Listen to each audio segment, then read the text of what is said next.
Les littéraires n'ont-ils pas joué un rôle régalien dans la lutte pour l'indépendance?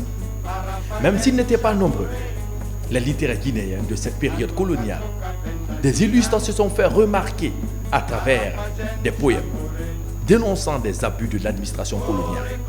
Des titres évocateurs comme Minuit, Aube africaine de Keita Fodeba sont révélateurs de la puissance de l'engagement de nos hommes de culture dans nos combats.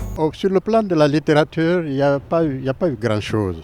Nous avons fondamentalement Keita Fodeba, qui est le premier dans ses poèmes, notamment Minuit et Aube africaine, à prendre position, à dénoncer du moins, les abus de l'administration coloniale. Quand vous prenez Minuit, c'est un cas flagrant d'injustice. C'est juste un jeune homme qui avait des démêlés avec l'interprète de l'administration coloniale. Et puisqu'il voulait avoir absolument raison de ce jeune, mais l'administration coloniale l'a soutenu, on l'a condamné et on l'a exécuté tard la nuit, c'est-à-dire vers minuit.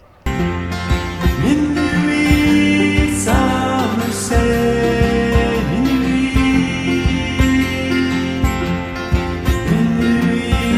ça me sait, minuit. Le combat et pour l'indépendance et pour sa consolidation est resté et a demeuré la préoccupation de nos hommes de culture à travers des sketchs et autres productions artistiques et littéraires. Le pari a été gagné. Une victoire que se partage et ancien et nouveau. Pour préparer l'indépendance, en dehors de Keita Fodeba, les autres, ça a été un peu timide. Par exemple, vous pouvez prendre Nenekal Kondeto qui a écrit Révolution et culture. Ça, c'est en 1956, c'est peu avant l'indépendance. Mais de façon formelle, c'est Keita Fodeba qui est l'écrivain. Je ne parle pas de la presse et autres. Au point de vue écrivain, c'est lui qui a pris position, c'est lui que nous connaissons. Et retenez bien qu'à l'époque, il n'y avait pas beaucoup d'intellectuels. Hein. Il s'agissait de lutter pour la libération, de lutter dans la perspective d'accéder à l'indépendance. C'est pour ça justement que l'on ne cite pas Camara Laye. Et c'est la critique principale qu'on lui adresse.